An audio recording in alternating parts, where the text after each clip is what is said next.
오늘 우리에게 주시는 하나님 말씀은 창세기 30장 1절에서 13절 말씀입니다.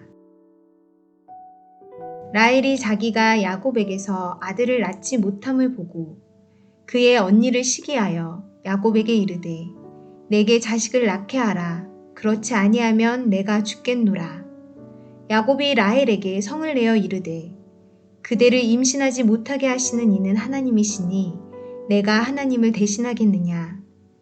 라헬이 이르되 내 여종 비라에게로 들어가라.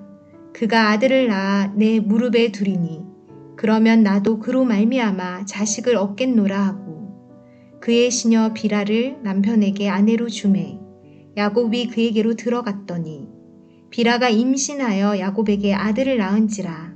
라헬이 이르되 하나님이 내 억울함을 푸시려고 내 호소를 들으사 내게 아들을 주셨다 하고 이로 말미암아 그의 이름을 다니라 하였으며 라헬의 시녀 비라가 다시 임신하여 둘째 아들을 야곱에게 낳음에 라헬이 이르되 내가 언니와 크게 경쟁하여 이겼다 하고 그의 이름을 납달리라 하였더라.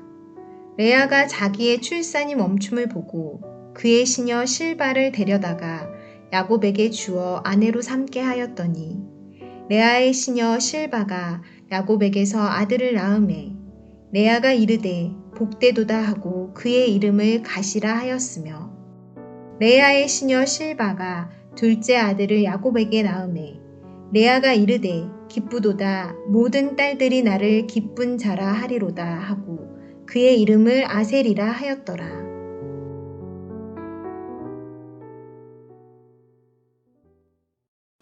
창세기는 불임의 고통에 대해서 기록합니다.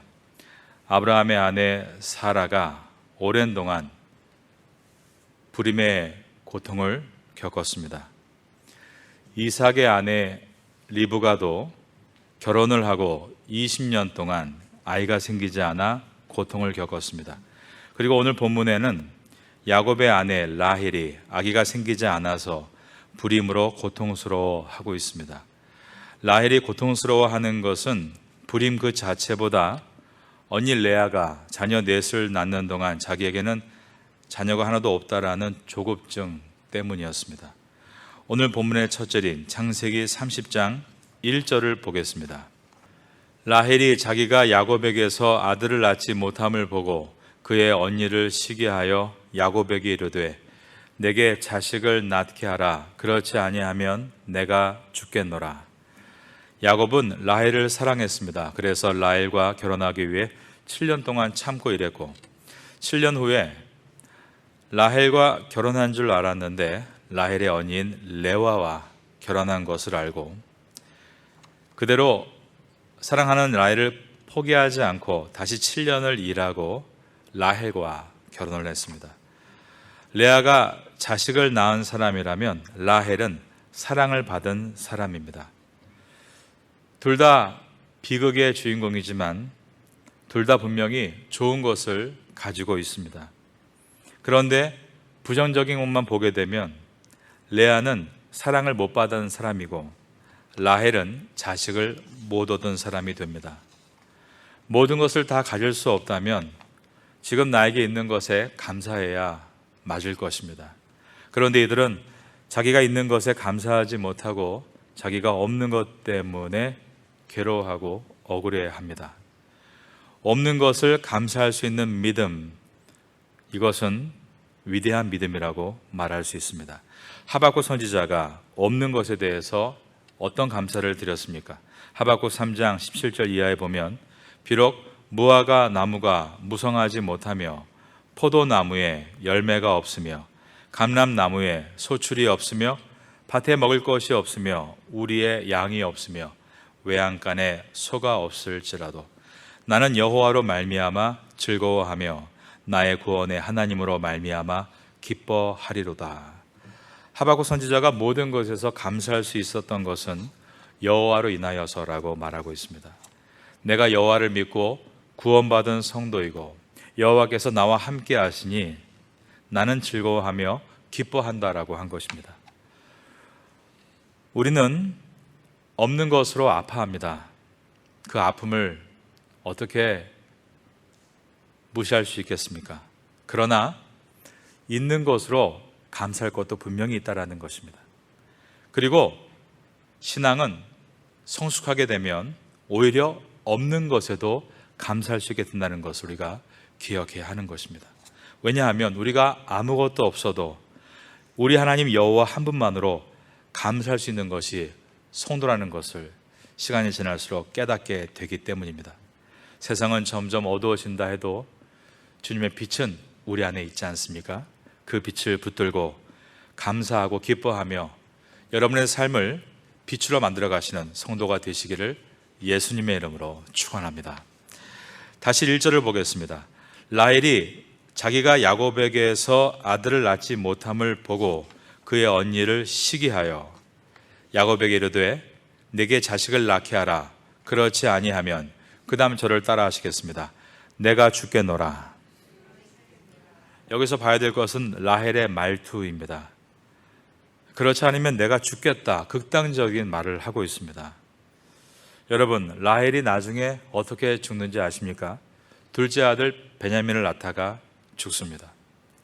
물론 이것이 오늘 극단적인 말과 꼭 연관이 있다라고 말할 수는 없습니다. 그러나 우리는 우리가 하는 말에 대해서 많이 생각해야 하고 주의를 기울여야 한다는 것을 돌아봐야 되는 것입니다. 말은 항상 방향성을 갖습니다.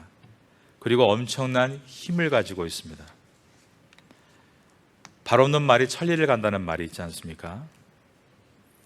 그래서 말을 할 때는 방향이 있다는 것을 기억하고 그 말에 비록 다리가 없어도 천리를 갈 수 있는 엄청난 에너지가 있다는 것을 기억하고 우린 먼저 말을 할 때에 바르고 정확한 말을 할 수 있어야 합니다. 저는 항상 이런 얘기를 많이 듣습니다. 제가 말을 했다고 하는데 제가 말을 안 했거든요. 근데 제가 했다고 하고 말을 했다는 겁니다. 제가 많이 곤란할 때가 있죠. 그러니까 정확하게 말을 하지 않으면 이렇게 상대방이 오해를 할 수 있습니다. 혀는 뼈가 없습니다. 그런데 뼈를 부수는 능력이 혀에 있습니다.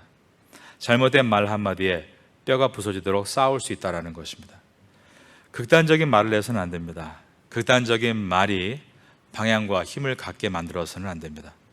그 말은 반드시 비극으로 돌아올 것이기 때문입니다. 말에 성공해야 사람과의 관계에서 성공할 수 있고 또 말에 성공해야 하나님과의 관계에서도 성공할 수 있습니다. 그러므로 말은 뱉는 것이 아니라 빚어져야 하고 말은 잘 빚어서 멋도 있어야 되고 맛도 있어야 합니다. 말 자체가 사람의 인격이기 때문이고 그 사람의 말이 그 사람의 인생을 계속 만들어갈 것이기 때문입니다. 이 뜻은 말을 잘하는 것이 그만큼 어렵다는 뜻이기도 합니다. 생각의 결과가 말이기 때문이고 생각을 지킨다는 것이 그만큼 어렵기 때문입니다. 대부분 고통과 아픔을 라헬과 같이 쏟아놓기를 좋아합니다. 바울과 실라와 같이 감옥 속에서도 찬양의 입술이 되기는 쉽지 않습니다. 심지어 없는 것을 감사할 수 있는 하박국의 입술은 더더욱 어려울 것입니다. 그러므로 말은 지성과 감성과 영성으로 빚어내는 작품이다라고 말할 수 있겠습니다. 풍부하면서도 해프지 않고 유쾌하면서 경박하지 않으며 단순하면서 깊이를 갖는 보석 같은 말, 이러한 말을 우리는 생각을 통해서 뱉어야 되고 삶의 많은 경험과 훈련을 통해서 만들어가야 하는 것입니다. 여러분 모두가 아름다운 말을 할 수 있게 되기를 주님의 이름으로 축원합니다. 2절을 보겠습니다. 야곱이 라헬에게 성을 내어 이르되 그대를 임신하지 못하게 하시는 이는 하나님이시니 내가 하나님을 대신하겠느냐. 여기서 성을 내다 그리고 임신하다 둘 다 히브리어로 발음이 하라라는 발음입니다. 그러니까 이 절은 언어 유희죠. 야곱이 라헬의 임신을 위해서 나름대로 최선을 다했다라고 표현하고 있는 것입니다. 그럼에도 임신할 수 없는 것에 대해서 야곱도 어쩔 수 없다라고 말하고 있는 것입니다. 야곱은 삼촌에게 속아서 7년을 일해놓고도 라헬을 얻지 못하지 않았습니까? 그래서 다시 한번 7년을 더 일하고 라헬을 얻었습니다. 그렇게 자신은 최선을 다했다는 것입니다. 그러나 임신과 출산은 그의 능력 밖이라는 것입니다. 그러므로 내가 하나님을 대신하겠느냐라는 이 말은 맞는 말입니다. 라헬의 조급증은 자신의 여종을 야곱의 침실에 물어 넣어서 아이를 낳겠다라는 생각으로 이어집니다. 3절입니다. 라헬이 이르되 내 여종 빌하에게로 들어가라. 그가 아들을 낳아 내 무릎에 두리니 그러면 나도 그로 말미암아 자식을 얻겠노라. 이 모습은 과거에 아브라함의 아내 사라가 임신하지 못했을 때 자기의 여종이었던 하갈을 아브라함의 침실에 밀어 넣었던 것을 연상시켜 줍니다. 고대 근동에서는 아이를 출산하지 못하는 여성이 여종을 통해서 아이를 얻은 다음에 양자로 삼아서 자기 무릎에 앉혀놓는 일들이 많았던 것입니다. 우리나라에도 이런 문화가 있었죠. 시바지라는 말을 쓰기도 했습니다. 그 당시의 문화였습니다. 그러나 이것으로 인한 가정의 아픔은 전 세계적으로 있다는 것입니다. 4절입니다. 그의 시녀 빌하를 남편에게 아내로 주매 야곱이 그에게로 들어갔더니 빌하가 임신하여 야곱에게 아들을 얻은지라. 라헬이 이르되 하나님이 내 억울함을 푸시려고 내 호소를 들으사 내게 아들을 주셨다 하고 이로 말미암아 그 이름을 단이라 하였으며, 이 단의 뜻이 억울함을 풀다라는 뜻인 것입니다. 이후에 빌하가 또 잉태하고 둘째를 낳게 됩니다. 7절에 라헬의 시녀 빌하가 다시 임신하여 둘째 아들을 야곱에게 낳으매 라헬이 이르되 내가 언니와 크게 경쟁하여 이겼다 하고 그의 이름을 납달리라 하였더라. 라헬의 여종 빌하를 야곱에게 주었듯이 레아도 자기의 여종 실바를 야곱에게 줍니다. 그리고 이 실바도 자식을 둘을 낳았습니다. 9절부터 봅니다. 레아가 자기의 출산이 멈춤을 보고 그의 시녀 실바를 데려다가 야곱에게 주어 아내로 삼게 하였더니 레아의 시녀 실바가 야곱에게서 아들을 낳음에 레아가 이르되 복되도다 하고 그 이름을 가시라 하였으며, 레아의 시녀 실바가 둘째 아들을 야곱에게 낳음에 레아가 이르되 기쁘도다 모든 딸들이 나를 기쁜 자라 하리로다 하고 그의 이름을 아셀이라 하였더라. 여기까지 해서 야곱의 아들이 무려 10명이나 되었습니다. 그러면 이것이 잘하고 있다고 말하고 있는 것인가? 그렇지 않습니다. 야곱의 가정이 매우 불안한 것을 우리에게 보여주고 있습니다. 너무나 인간적이었다는 것입니다. 그 당시에 문명과 문화가 이것을 독려하고 있었지만 그것은 인간적인 생각이지 하나님의 아이디어가 아니었습니다. 하나님은 처음에 인간을 지으실 때 남녀 단수의 두 사람이 만나 우리가 되어 생육하고 번성하여 땅에 충만하고 귀한 가정을 이루라라고 말씀하셨습니다. 이러한 아름다운 가정이 하나님께서 계획하신 원래의 모습입니다. 그러나 그 문화 속에서 야곱의 가정은 매우 고통을 겪고 있었습니다. 여러분, 사랑에는 책임이 있다는 것을 우리가 기억해야 합니다. 그 사랑은 두 사람의 관계로 끝나지 않고 자녀에게 연결되기 때문입니다. 제가 지금 다니고 있는 고아원이 있습니다. 그 고아원에 2달 전에 어떤 예쁜 어린 남자아이가 들어왔습니다. 처음에 만났을 때의 모습은 밖에 있는 아이들처럼 머리가 길고 얼굴이 하얗고, 그날 저희가 햄버거를 100개를 갖고 왔는데 고아원의 규칙을 몰라서 그 아이가 손을 뻗쳐서 햄버거를 만졌습니다. 그 이후에 어떻게 되는지 모르겠습니다.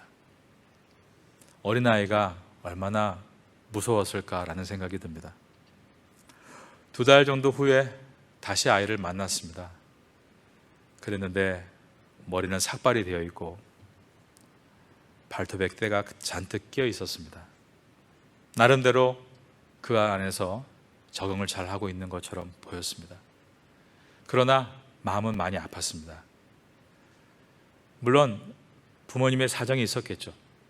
얘기를 들어보니 이혼하시고 어머니가 잠시 아이를 맡겨놓았다고 했습니다. 그러나 우리가 아는 것처럼 대부분 그때부터 부모님은 올 기회가 없게 되고 점점 아이는 혼자 자라다가 고아가 되는 것입니다. 그 아이의 운명을 그 아이가 만든 것은 아니지 않습니까? 그 아이가 그곳에서 그렇게 처음에 와서 늘 먹던 햄버거를 먹지 못하고 발에 때가 낄 만큼 부모가 씻겨주지 못하는 그 상황을 그 아이가 원한 것은 아니지 않습니까? 가정은 이와 같이 혼자 있는 것이 아니라 연결되어 있습니다. 부모가 큰 소리를 내면 아이들은 그 공포심이 전쟁터에 온 것 같은 느낌이라고 합니다. 그러한 아픔을 그 아이가 원한 것은 아니지 않습니까? 부모의 일들이 아이와 연결되어 있고 계속 모든 관계 속에 다 연결되어 있기 때문에 시댁과 또 처가와 마찬가지죠. 그렇기 때문에 결혼에 대한 이 부분은 우리가 항상 늘 기억하고 우리 가정을 잘 지켜나가는 것이 가장 1차적인 성도의 모습인 것을 늘 잊지 말아야 하는 것입니다. 야곱의 가정은 우리에게 이것을 독려하고 있는 것이 아닙니다. 이런 사람도 있습니다. 실제로 엉터리로 말씀을 전하고요. 마치 이런 일부 다처제가 성경에서 나왔다는 식으로 말하는 사람들도 있습니다. 정말 어리석은 말이고 부끄러운 말입니다. 하나님의 말씀을 원하는 것만 뽑아서 읽으니 그런 결과가 나올 수 있는 것입니다. 하나님은 우리가 거룩한 삶으로 살기를 원하시고 그것은 교회뿐이 아니라 가정에서도 그렇게 되기를 원하고 계십니다. 그러므로 가정은 작은 교회이고 교회는 큰 가정임을 우리가 잊지 말아야 하는 것입니다. 여러분의 가정은 이러한 야곱의 가정을 반면교사로 삼아서 거룩하고 사랑이 있고 우리 자녀들이 그러한 불안정한 가정 속에 자라는 것이 아니라 안정된 가정 속에 자랄 수 있도록 가정을 지켜나갈 수 있는 성도가 될 수 있기를 예수님의 이름으로 축원합니다. 야곱의 가정은 실패한 것처럼 보입니다. 여기에 가장 큰 문제는 바로 서로의 반목과 시기에 있습니다. 조급증도 포함되어 있습니다. 꼭 본초와 후초의 이야기가 아니라 우리의 가정 가운데도 형제들끼리 반목하는 일이 있고 또 서로 친척들 간에도요 사이가 좋아야 되는데 시기하고 질투하는 일들이 굉장히 많이 있습니다. 심지어 같은 피를 나눈 형제들끼리 부모님의 임종을 앞두고 재산 때문에 싸우는 경우도 있습니다. 우리가 서로 반목하고 시기하고 조급증에 대해서 오늘 본문을 통해 우리를 돌아봐야 합니다.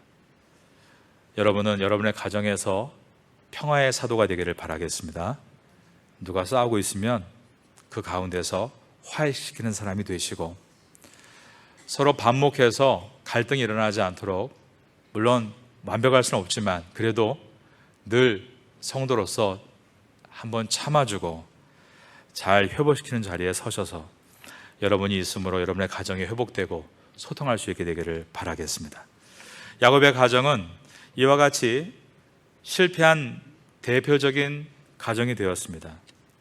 이렇게까지 복잡한 가정이 성경에 없었습니다. 완전히 실패한 것처럼 보입니다. 이런 콩가루 집안이 있나 할 정도로 서로 반목하고 시기하고 자녀를 낳고 또 큰아들 장자 르우벤이 아버지의 첩과 윤관을 하질 않나. 또한 형제들이 야곱의 11째 아들이었죠. 요셉을 미워해서 구덩이에 떨어뜨려 놓질 않나. 참으로 부끄럽게 짝이 없는 가정이었습니다. 그러나 성경은 이러한 것을 거르지 않고 그대로 다 말하고 있습니다. 무엇을 말하고 있습니까? 아무리 실패한 가정이라 할지라도 하나님께서 역사하시면 회복될 수 있다는 것을 우리에게 말씀하고 있는 것입니다. 야곱은 발꿈치를 잡은 자라는 뜻입니다. 정말로 서로가 그 일만 하고 있는 것처럼 콩가루 집안입니다.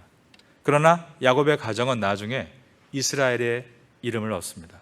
그리고 그 이스라엘의 이름에 걸맞게 아프리카와 아시아와 유럽을 잇는 그 사통 발달한 팔레스타인에서, 가나안 땅에서 하나님의 영광을 나타내는 주님의 임재가 있는 그런 귀한 나라가 되었습니다. 하나님은 어떠한 가정도 회복시킬 수 있다라는 가르침입니다. 그러니 우리 가정도 반드시 하나님께서 역사해 주실 것을 믿습니다. 우리가 주 안에 있다면, 주 안에서 있는 것을 가장 큰 복으로 알고 있는 성도라면, 시간은 많이 걸리겠지만 하나님은 반드시 여러분의 가정을 은혜로 회복시켜 주실 것입니다. 시간이 지날수록 우리의 후손들이 더 좋은 믿음을 갖게 되고, 세상은 점점 어둡게 흘러가고 있다고 하지만 우리의 가정은 시간이 지날수록 노아 시대에 있었던 노아의 가족과 같이 경건한 성도가 되어 주의 구원을 이루어가고 많은 사람에게 복음을 전하는 그런 귀한 은혜의 가정으로 하나님께서 만들어 가실 것입니다. 이것을 주님께서 꿈꾸고 우리에게 오늘 이 창세기를 주셨다라고 저는 믿고 있습니다. 아무리 실패한 인생이라 할지라도 하나님 반드시 회복시켜 주신다라는 이 말씀을 붙들고 우리의 가정이 회복되는 일에 오늘도 기도할 수 있는 성도가 될 수 있기를 마지막으로 예수님의 이름으로 축원합니다.